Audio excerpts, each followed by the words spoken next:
Hubungan Perdana Menteri Israel Benjamin Netanyahu dengan Presiden Amerika Serikat Joe Biden dikabarkan retak. Hal itu terjadi buntut Amerika Serikat abstain dalam tuntutan gencatan senjata di rapat Dewan Keamanan PBB.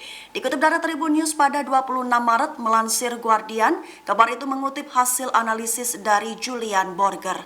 Diketahui DKPBB mengeluarkan tuntutan pertamanya untuk gencatan senjata di Gaza pada Senin 25 Maret 2024. Di DKPBB, Amerika Serikat menyatakan abstain. Sehingga menurut Julian Borger, abstainnya Amerika disebut menandai keretakan hubungan pemerintahan Biden dan Netanyahu.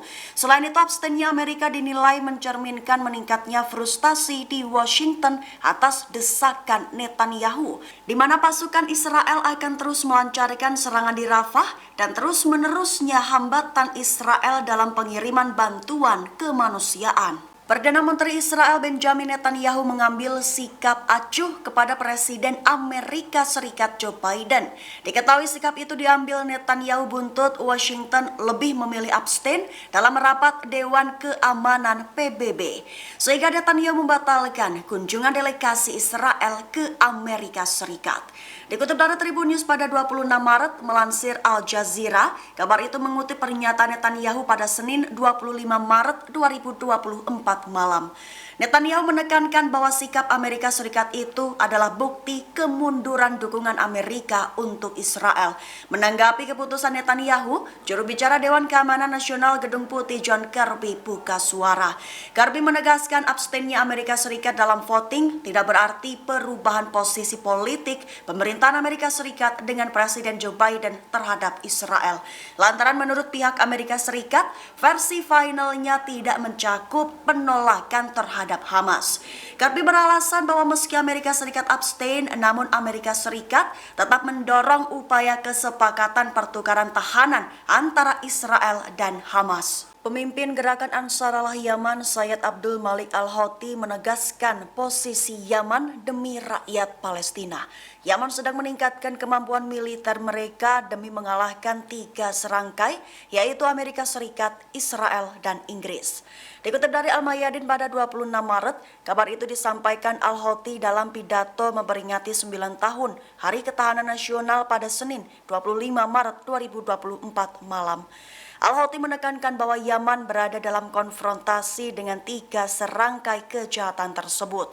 Yaman akan terus melakukan operasi serangan dan akan berlanjut demi mendukung rakyat Palestina.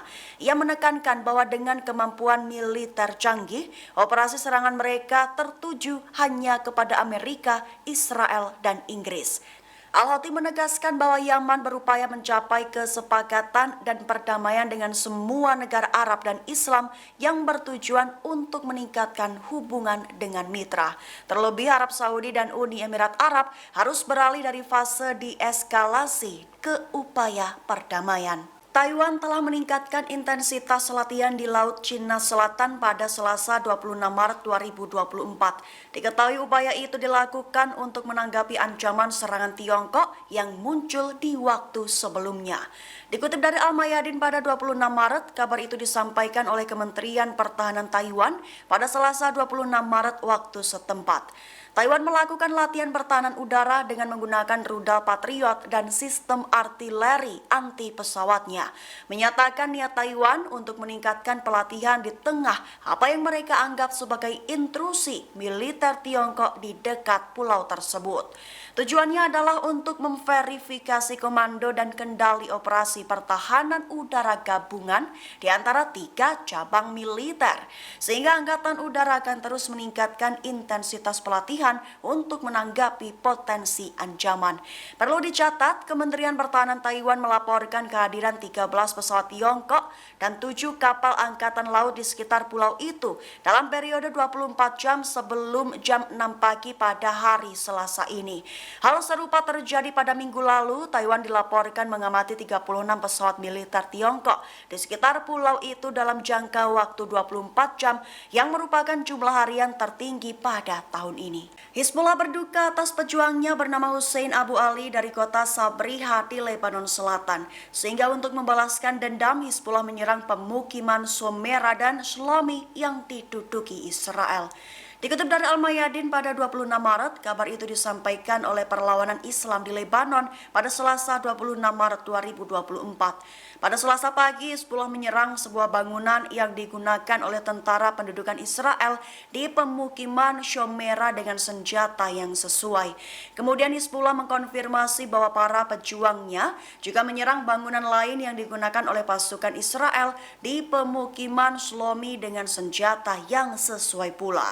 Perlawanan menyebutkan bahwa operasi tersebut dilakukan untuk mendukung ketabahan rakyat Palestina di jalur Gaza demi mendukung perlawanan mereka yang berani dan terhormat dan sebagai tanggapan terhadap agresi Israel di desa-desa dan rumah-rumah warga sipil di selatan. Masyarakat Israel disebut terbebani dengan paradoks Perdana Menteri Israel Benjamin Netanyahu sebut serangan Hamas pada 7 Oktober 2023 lalu sebagai pemicu bahaya keamanan negara Israel. Dikutip dari Al-Arabiya pada 26 Maret, kabar itu mengutip pernyataan kolumnis Shmuel Roshner pada Selasa 26 Maret 2024. Ia menyebut bahwa Israel saat ini adalah sebuah paradoks, di mana masyarakat Israel mendukung pemerintah dan militer dalam perang melawan Gaza. Namun kepercayaan terhadap kelompok politik dan pemimpin Netanyahu termasuk yang paling rendah. Roshner menggambarkan situasi unik di Israel di mana opini publik terhadap pemerintah sangat beragam, terbagi dalam perang di jalur Gaza dan kepemimpinan Netanyahu. Disebutkannya hanya 15% warga Israel menginginkan Netanyahu tetap menjadi Perdana Menteri seusai perang usai. Netanyahu menghadapi tekanan domestik yang sangat besar untuk menjamin pembebasan sandera Israel yang diculik. Itu memicu pembalasan militer Israel yang mematikan ke wilayah Palestina. Serangan 7 Oktober disebut sebagai katalis dan semakin memperburuk ketidaksetujuan Netanyahu dan meningkatnya kemarahan terhadap kebijakannya. Banyak orang Israel menyalahkan Netanyahu karena membahayakan keamanan negara dan gagal menjamin pembebasan sandera. Download Tribun X sekarang, menghadirkan lokal menjadi Indonesia.